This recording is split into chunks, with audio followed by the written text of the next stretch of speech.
que leva em conta o motivo, o método e a mente do assassino. Quanto mais hediondo o crime e mais racional o criminoso, mais alta é a sua posição na escala. O criador da escala é o psiquiatra forense da Universidade de Colômbia, o Dr. Michael Stone. Minha escala me ajuda a navegar nas águas turvas dos crimes violentos. Mas os assassinatos causados por seitas são um desafio interessante para o Dr. Stone. A escala é projetada para avaliar indivíduos e por isso é um desafio tentar classificar um grupo inteiro. Ao investigar vários exemplos de comportamento dos membros de seitas, veremos a deterioração do eu, a negação da reflexão pessoal, a justificação do mal. O que explicaria a devoção de Ron Luff a um violento líder de seita religiosa. 1989, Kirtland, Ohio. O versículo 5º diz que você deve levar à morte todos aqueles que o guiam a falsos deuses. Jeff Lundgren lidera uma seita dissidente da Igreja Reorganizada de Jesus Cristo dos Santos dos Últimos Dias. Ele espera incitar uma revolta armada para criar o céu na terra, mas manipula seus seguidores, levando-os a cometer assassinatos. Ron Luff é o membro mais próximo de Lundgren dentro do grupo. Como você interpreta essa purificação? A purificação é a morte das pessoas perversas. Em 1989, Luff segue as ordens de Lundgren e ajuda a matar a tiros uma família de 5 pessoas. Tudo começou na noite passada, quando a polícia recebeu um comunicado informando onde poderia encontrar os cadáveres de uma família inteira. A polícia de Kirtland levou 2 dias para desenterrar os corpos de Dennis e Cheryl Avery e suas 3 filhas. Eles haviam passado mais de 9 meses enterrados numa vala e cobertos com lixo no celeiro de Lundgren. Eu estava lá com todos eles, com exceção de Dennis. Eu estava no lugar onde eles foram mortos. O legista encontrou fita isolante prateada em volta das cabeças, mãos e pés das vítimas. É difícil imaginar como um religioso devotado como Luff poderia ser cúmplice de um assassinato em massa. Mas a doutrinação de uma seita é um processo lento e insidioso. Com o tempo, até os atos mais hediondos podem ser justificados pelo seguidor. No final da década de 80, cresce a reputação de Lundgren como mormon renegado, professor e profeta. Sob sua liderança, os seguidores acreditam que irão testemunhar a segunda vinda de Cristo ao mundo. Dennis Avery e sua família são seduzidos pela promessa de uma vida sob o rígido código mormon. Ron Luff é incitado a vender sua casa em Missouri e mudar-se com a família para se juntar ao culto. Os seguidores doam todo o seu dinheiro a Lundgren. Deus eterno, obrigado por nos acolher. A seita opera como uma família. Todas as crianças chamam Lundgren de Na pai. jornada, Os encontros com o pregador acontecem todas as noites e duram vejo até a o madrugada. trabalho divino. Lundgren é o vidente, um profeta. Ele poderia conduzir os fiéis à terra prometida. O único obstáculo é o pecado. Amém. Amém. Lundgren percebe a devoção de Luff. Ele parece disposto a tudo para conseguir aprovação.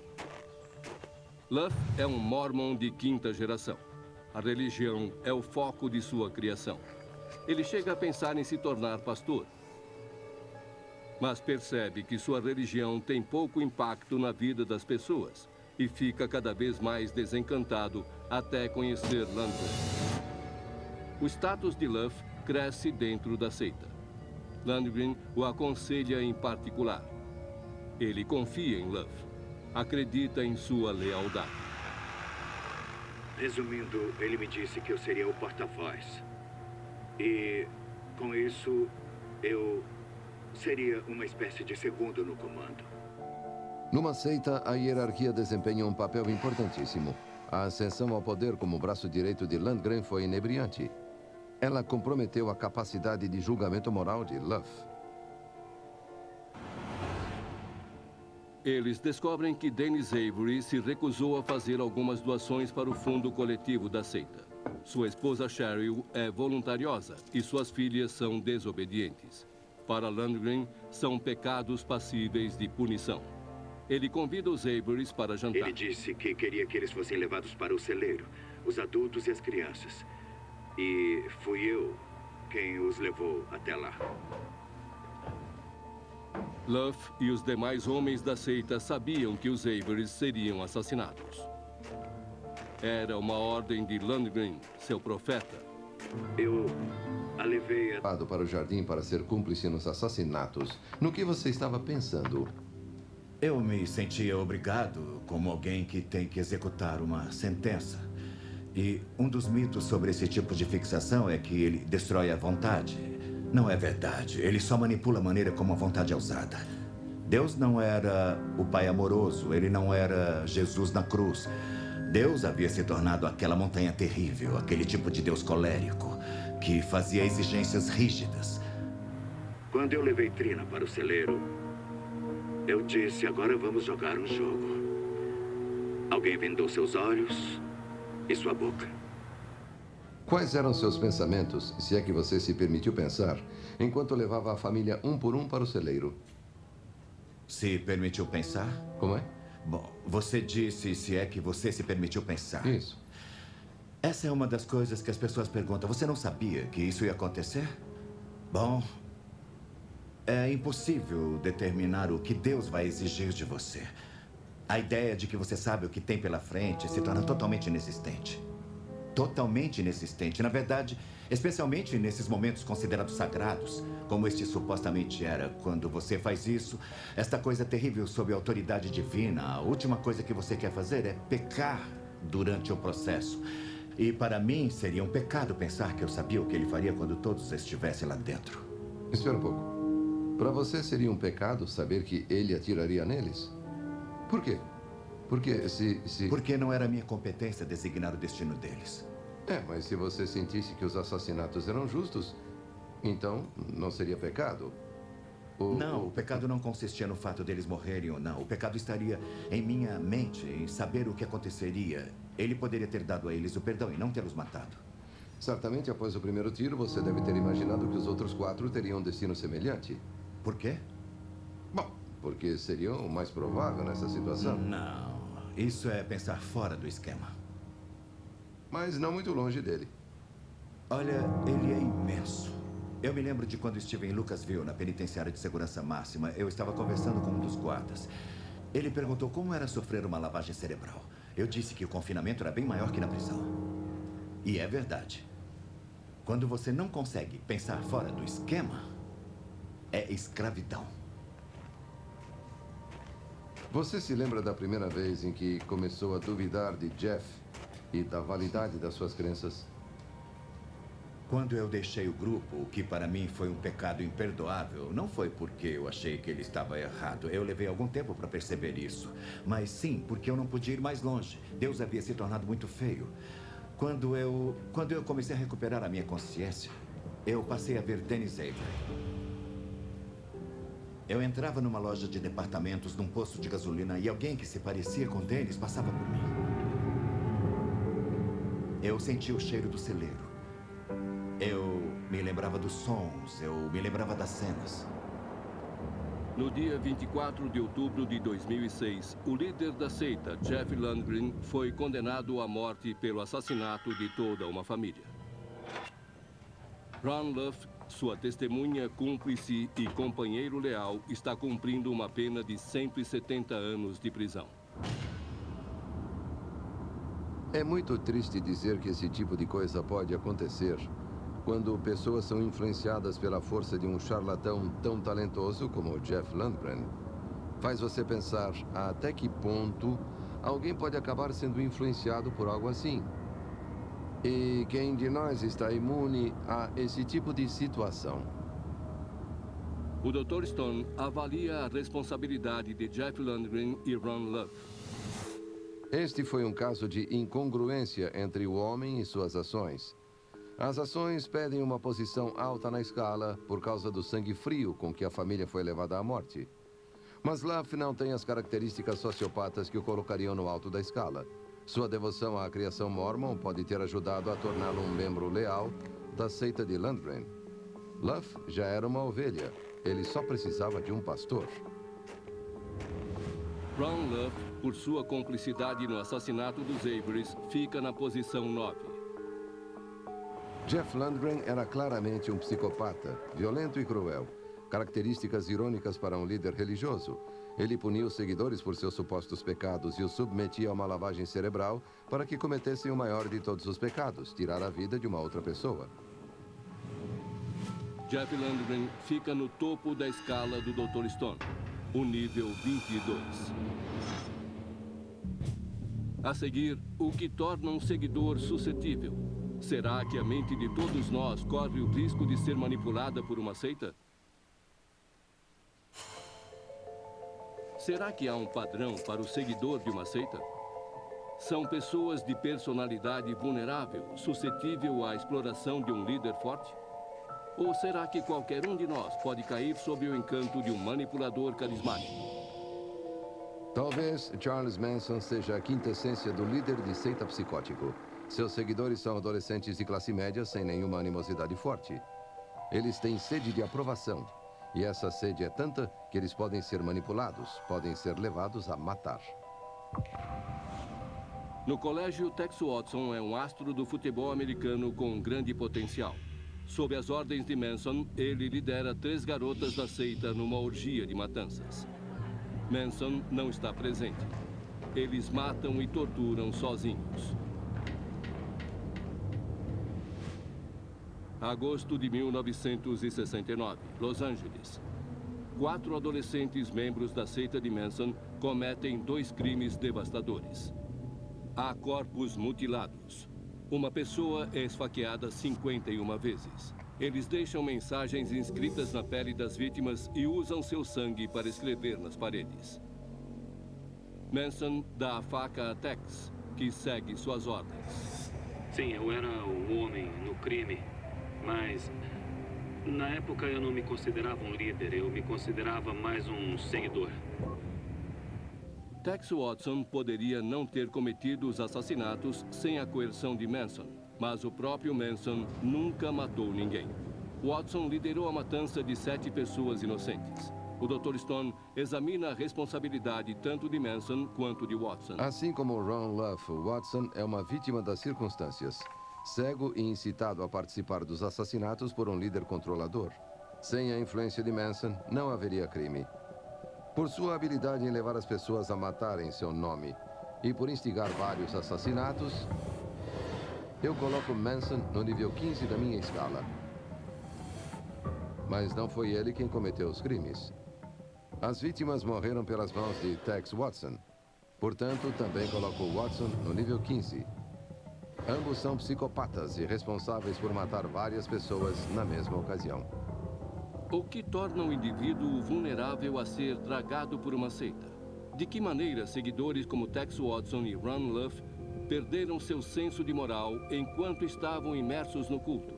Alguns cientistas acreditam que nossos cérebros são programados para serem suscetíveis. Antes de mais nada, o fenômeno da seita é um fenômeno de grupo, no qual indivíduos se unem através da sensação de integração e propósito. O Dr. Michael Persinger é neuroanatomista da Universidade Laurentian, em Ontário, no Canadá. Ele acredita que o ser humano tem uma fraqueza no lobo temporal, a região responsável pela tomada de decisões. Essa fraqueza torna todos nós vulneráveis à influência do outro. A atividade cerebral é efetivamente uma combinação de padrões eletromagnéticos e interações químicas. Persinger acredita que enviando um campo magnético através do lobo temporal de um indivíduo pode criar uma microconvulsão em seu cérebro. Essa convulsão consegue recriar a sensação de uma experiência religiosa ou o sentimento de pertencer a algo. Imitamos o que acontece no cérebro durante uma experiência mística. Quando o campo magnético é enviado através do cérebro do voluntário, o Dr. Persinger vê uma mudança significativa da atividade cerebral. O indivíduo pode experimentar o que é conhecido como estado alterado de consciência. Quando excessivamente estimulado, o indivíduo se sente transformado. Ele se sente uma nova pessoa, como se houvesse nascido novamente. Ele pode experimentar a sensação de coesão social, de pertencer a um novo grupo, de ter uma nova identidade. Os resultados do estudo sugerem que a convicção de grupo e a sensação de integração são causados pela superestimulação do lobo temporal. A devoção a uma seita pode ser um sintoma de microconvulsões no cérebro. E que talvez pessoas com lobo temporal demasiado ativo sejam mais vulneráveis à manipulação. Mas como um líder de seita consegue capitalizar a euforia da sensação de integração? Como você convence uma pessoa racional a deixar de lado seus valores morais? O Dr. Persinger continua a pesquisa sobre as seitas, examinando como o discurso de um líder religioso pode influenciar os pensamentos do outro. Ele sugere que há outra falha no cérebro humano que também pode nos tornar suscetíveis: a confiança. Persinger diz que no primeiro momento em que ouvimos uma declaração, nosso cérebro a aceita como verdadeira. E é só no momento seguinte que o cérebro revê o que foi dito e escolhe se aquilo é verdade ou mentira. Isso é chamado de processo de refutação. Quando você procura a verdade ou a mentira, você primeiro aceita tudo como verdade e depois refuta. Se algo interfere nesse processo de refutação, é mais provável que você aceite uma premissa falsa como verdadeira. Será possível fazer alguém aceitar como verdade algo que sabe ser falso? Persinger acredita que sim. Ele coloca nos voluntários um capacete que emite um campo magnético para o cérebro. O indivíduo tem que dizer se algumas questões simples são falsas ou verdadeiras. Apesar de saberem as respostas corretas, o campo magnético interrompe a atividade normal do raciocínio, atrapalhando o processo de refutação. Os resultados são perturbadores. Nós descobrimos que quando você aplica campos magnéticos fracos, certas frequências fazem com que as pessoas aceitem uma mentira como verdade, especialmente se o campo é aplicado durante o processo de refutação. Será que o líder de um culto consegue criar o mesmo tipo de confusão cerebral com um discurso carismático? Será que a performance de alguém como Charles Manson consegue interromper a capacidade de distinguir o falso do verdadeiro? Quão vulnerável é o livre-arbítrio? Sinceridade e honestidade sempre funcionam. Eu disse sincero e honestamente, nunca tentei fazer isso. Iniciar uma argumentação, uma declaração e produzir uma grande perturbação, algo totalmente fora do contexto para que a pessoa não tenha como refutar. E é provável que a pessoa aceite aquela mentira como verdade. E pelo que entendo das descrições de Manson, isso é característico no seu perfil em particular.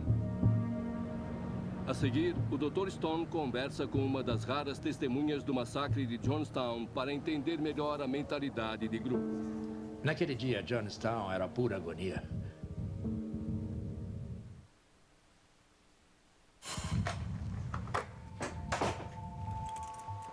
No centro de São Francisco, a Sociedade Histórica da Califórnia guarda lembranças dolorosas. Objetos pessoais, documentos, fotografias. Ela abriga o maior arquivo do Templo do Povo de Jim Jones e da experiência vivida em Jonestown. Ex-membros do Templo do Povo e sobreviventes de Jonestown visitam a Sociedade Histórica para ajudar a curar as feridas da pior catástrofe causada por uma seita na história. 1978. No meio da floresta tropical na Guiana, cerca de 1000 norte-americanos criaram uma utopia sem distinção de raça, idade e classe social. Eu adoro isso aqui. É melhor do que qualquer outro lugar onde já estive. A nova sociedade é uma criação do Templo do Povo, uma igreja de São Francisco e seu fundador, Jim Jones. Jones é um pastor cristão que se tornou ativista social. Ele prega que juntos eles podem criar um mundo pacífico construído sobre os pilares da igualdade e da liberdade.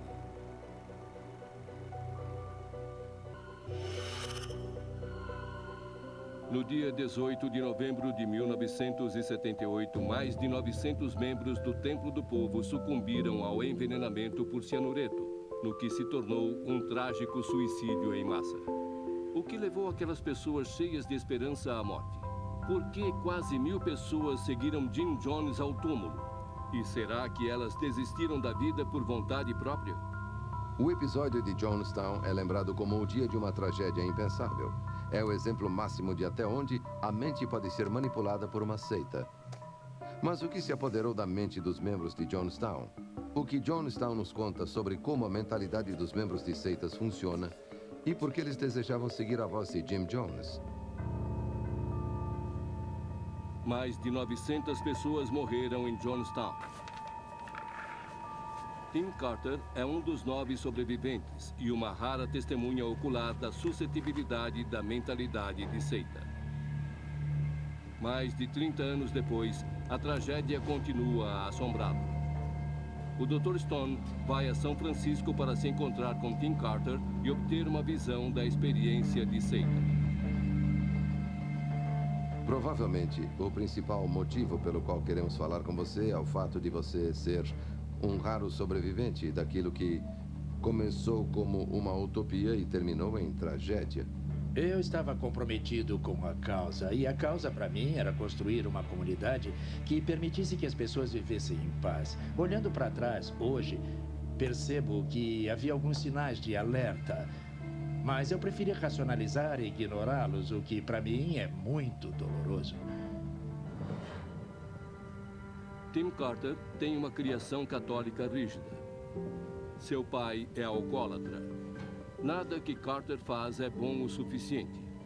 E ele vive em busca de aprovação. Atleta talentoso no colegial, Carter ganha 4 faixas azuis em corrida numa competição estadual. Ele consegue quebrar recordes, mas nem assim o pai sente orgulho do filho. Seu sucesso só encontra críticas.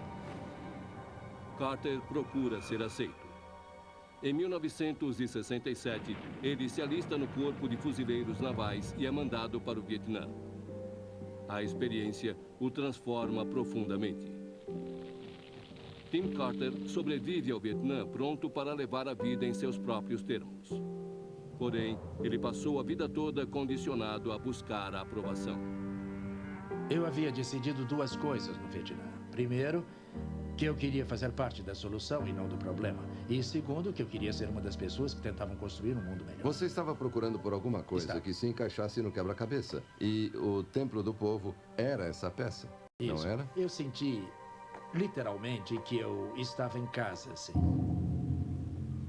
São Francisco, 1973.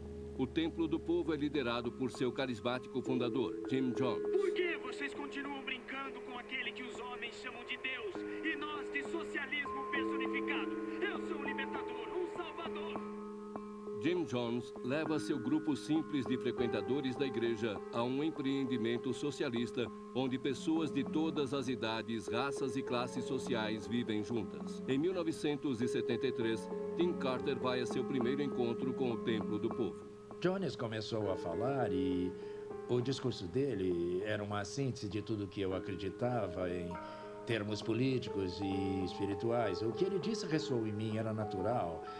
Havia adolescentes brancos e negros paquerando, entende? E crianças fazendo aquilo que as crianças fazem, provocando, discutindo, brincando. Era um lugar muito vivo. Parecia que eu conhecia aquelas pessoas a minha vida inteira. Vocês me apoiam e tentem se levantar. O Templo do Povo tenta retificar a falência do sistema norte-americano. A igreja oferece casas de repouso, creches e instiga a mudança social para as classes mais baixas. Eu trabalhava umas 20 horas por dia, todos os dias. Eu adorava. Pessoalmente eu adorava. Eu tinha 23, 24 anos, estava no auge da saúde física. Eu podia ver com os meus próprios olhos a concretização daquilo que eu acreditava, porque, ao contrário de vários amigos meus que falavam em mudança, eu sentia que estava, de fato, fazendo alguma coisa. Tim Carter convence a irmã mais velha e o irmão adolescente a se juntarem ao Templo do Povo.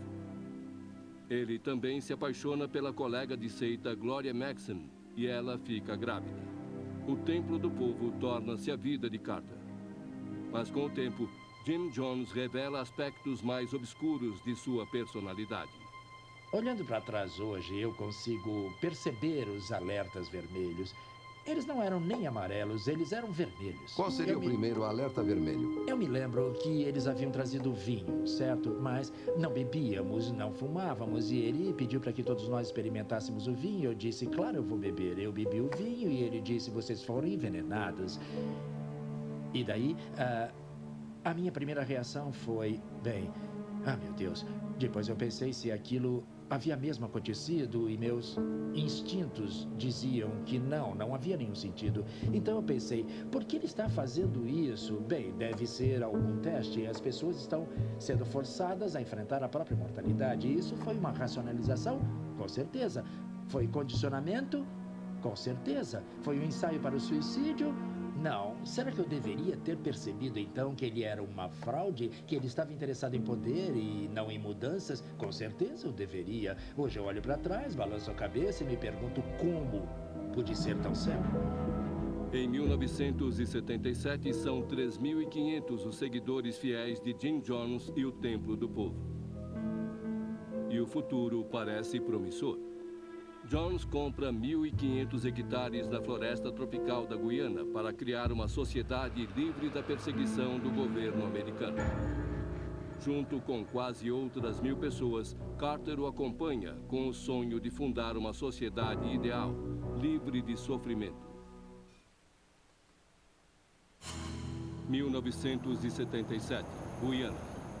Muitos seguem Jim Jones com o intuito de fundar uma utopia social em meio à floresta tropical. Por mais de um ano, Jonestown é um enorme sucesso. Unido jamais será vencido. Um povo unido jamais. Diferentes pessoas de diferentes raças, passados e classes sociais estão trabalhando e vivendo juntas em harmonia. E Tim Carter é uma delas. A gente pode ficar aqui o dia inteiro conversando. Não há palavras para descrever a paz, a beleza e a sensação de realização, responsabilidade e companheirismo que existe aqui. É mesmo fantástico. A esposa de Carter, Gloria, dá à luz seu filho Malcolm em Jonestown. Mas as coisas começam a mudar. Tudo mudou. O comportamento de Jones mudou. Ele ficou mais obscuro, muito mais emocional. Jones também está lutando.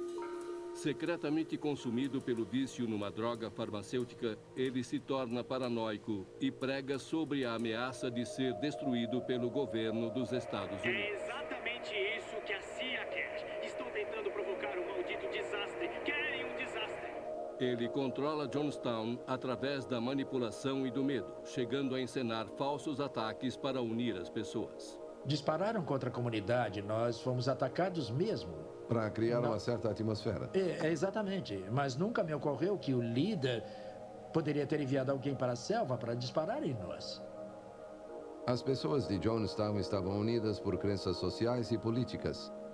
Mas a sensação de identidade de grupo é potencializada pelo extremo isolamento em meio à floresta e pelos sermões paranoicos constantes de Jim Jones. A mentalidade de grupo desafia o que um indivíduo, de outro modo, acharia lógico. É assim que a seita funciona. Vamos distribuir algumas coisinhas que foram pedidas. Nós chegamos... Nos Estados Unidos, as famílias não acreditam que Jonestown é uma utopia idílica, mas uma seita onde Jim Jones mantém seus entes queridos em cativeiro. O congressista Leo Ryan, acompanhado por assessores e jornalistas, visita Jonestown para investigar as denúncias. Jones vê o congressista como a concretização de suas fantasias paranoicas. Durante a visita, Ryan descobre que vários membros se sentem presos em Jonestown e desejam partir. Vários dissidentes vão com o congressista e sua equipe em direção à pista de pouso na floresta. Jones manda um pistoleiro segui-los. Tiros são disparados.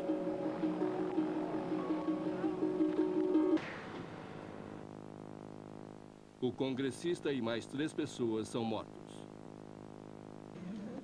Em Jonestown, ninguém sabe do tiroteio, mas Carter sente o pânico e o caos na comunidade. Eu sentia que tudo estava se desintegrando e estava quase pronto para abrir a boca e dizer: precisamos sair daqui, agora mesmo.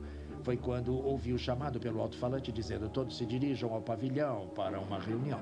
Toda a população de Jonestown se reúne no pavilhão para ouvir o que Jones havia planejado. Nos bastidores, Carter ouve por acaso Jones e um membro de seu círculo mais próximo discutindo o uso de veneno. Ele perguntou a ela: vai ser rápido? Ela respondeu que sim. Até hoje eu me pergunto como ele sabia se os efeitos seriam rápidos ou não. Até hoje. Ele disse: veja se você consegue deixar o sabor menos amargo. Eu pensei: ah, meu Deus, será que ele vai fazer isso mesmo? Uma parte de mim dizia: não, isso não pode estar acontecendo, não pode estar acontecendo, não é real, isso não faz nenhum sentido, isso não bate. Você não sai matando todo mundo porque algumas pessoas querem deixar a comunidade. Eu já estava em choque, mas continuaram acontecendo coisas que me deixaram ainda mais chocado ou entorpecido, alienado. E enquanto essa conversa acontecia, o pavilhão se encheu de gente e havia seguranças armados cercando todo o pavilhão.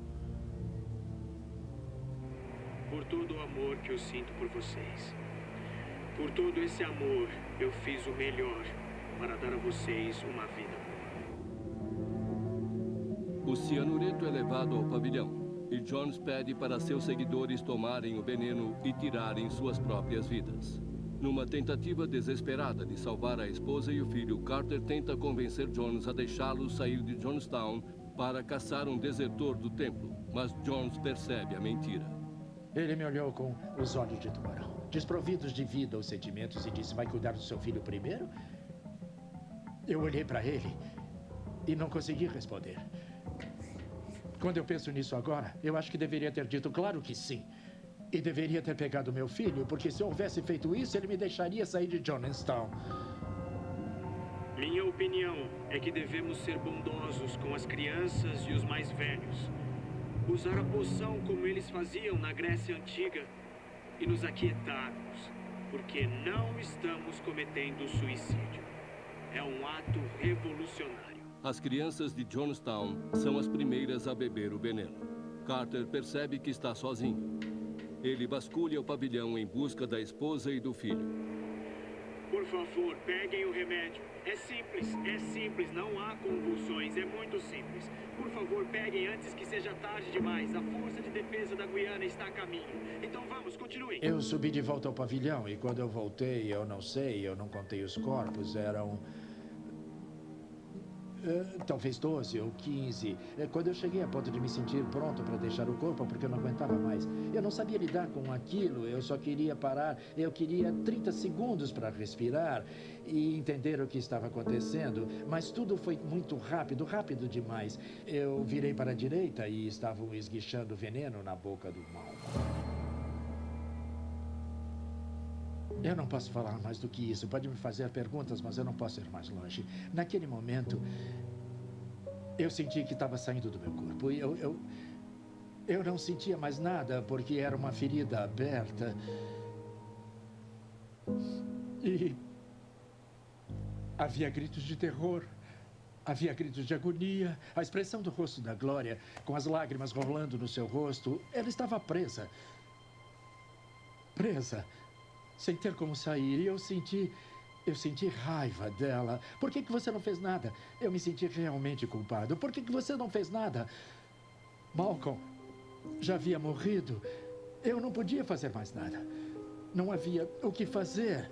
Eu segurei Glória e eu solucei: eu te amo muito. Malcolm está morto e quando as pessoas tomam um cianureto, a boca espuma e é uma morte terrível. Eu segurei Glória até que ela morreu. E depois eu simplesmente fui embora. Porque eu não conseguia sentir mais nada. Perguntaram por que eu não agi. Eu vi meu filho ser assassinado. Talvez você consiga ser um herói após sentir uma coisa assim. Mas naquele momento, eu estava fora de mim mesmo. Por favor, pelo amor de Deus, vamos continuar. Nós vivemos como ninguém mais viveu e amou. Tivemos tudo que há de melhor neste mundo. Vamos acabar com isso. Vamos acabar com essa agonia.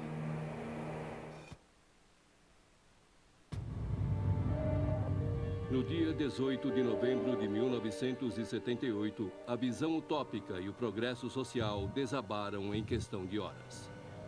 Mais de 900 pessoas morreram envenenadas por cianureto em Jonestown.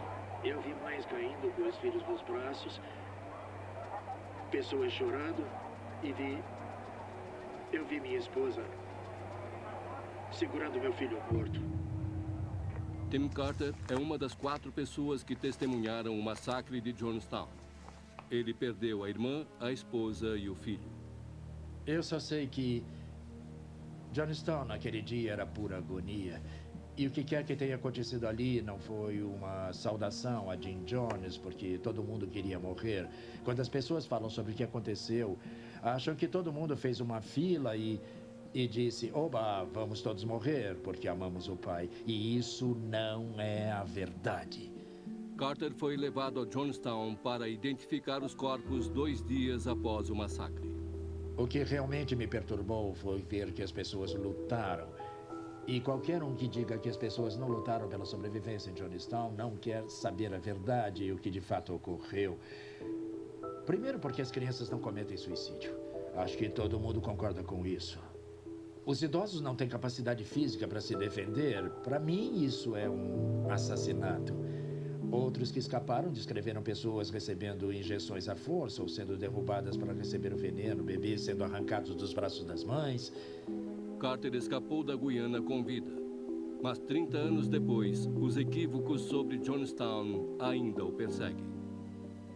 Nesta foto, em particular, estão minha sobrinha e a esposa do meu irmão. Eles estavam lá. Essa imagem de Jonestown é a mais usada para representar o que aconteceu. Essas famílias morreram juntas, abraçadas, e mesmo assim é muito óbvio para nós ou para mim que isso foi montado, que esses corpos foram colocados assim, e tenho certeza de que foi Jones quem fez isso. Tenho certeza de que ele planejou tudo o que aconteceu naquele dia, a maneira como ele queria deixar o mundo. Tudo girava em torno de Jim Jones. E quanto mais próximo do centro, mais cúmplices eram as pessoas que exerciam influência sobre os outros? Certo. Com certeza, os mais próximos dele eram mais cúmplices. Sim. Porque alguém tinha que ter trazido o cianureto. Uma pessoa me perguntou, quem matou seu filho? Eu não salvei o meu filho. Eu não o salvei. Então, eu matei o meu filho? Não. Eu salvei o meu filho? Não. Por isso, eu estou absolvido de toda a responsabilidade? Não. Eu acho que... falando francamente, que não há palavras para descrever o crime que aconteceu em Jonestown e eu me sentirei culpado pelo resto da vida por não ter feito nada para impedir. Talvez eu pudesse. Bom, foi isso. Quando eu atravessei o campo para sair de Jonestown, eu prometi a mim mesmo e aquelas pessoas que eu nunca esqueceria, não deixaria as pessoas esquecerem. Eu conto essa história porque eu sou leal às pessoas que morreram lá. Elas merecem mais. Independente de qualquer falha que tivéssemos como grupo ou como pessoas, elas merecem mais do que receberam, porque o que aconteceu ali não foi o suicídio em massa. Foi um assassinato em massa. As acusações de assassinato de Carter em Jonestown afetam muito a maneira como classifico o crime na minha escala. Antes, eu havia colocado Jim Jones no nível 12 por manipular quase 1000 pessoas a cometerem suicídio. Mas após as novas informações de Tim Carter de que Jones e seus cúmplices mataram sistematicamente centenas de pessoas, inclusive o congressista dos Estados Unidos, eu preciso reavaliar os crimes com esta informação em mente. É por esse motivo que o Dr. Stone coloca os membros de Jonestown que cometeram assassinato no nível 15, que é o grau dos que cometem assassinatos múltiplos a sangue frio. Mas ele coloca Jim Jones muito mais acima. Pelo planejamento e execução de mais de 900 pessoas inocentes, Jim Jones está no topo da escala do Dr. Stone, o nível 22. Os seguidores de seitas cumprem as ordens de líderes carismáticos com uma lealdade incondicional. Será que essas pessoas perdem a capacidade de pensar sozinhas? Comparando as características de personalidade do seguidor e a gravidade do crime, o Dr. Stone consegue avaliar seu grau no índice da maldade. Examinar a mentalidade de grupo ajuda a descobrir muito sobre o indivíduo. Como pode alguém remodelar o senso de moral, responsabilidade e fraqueza daquele que está imerso numa seita? Este é um alerta alerta para todos nós. Temos de conhecer nossa vulnerabilidade e saber até que ponto ficamos suscetíveis quando nos envolvemos numa seita. Versão brasileira DPN Santos.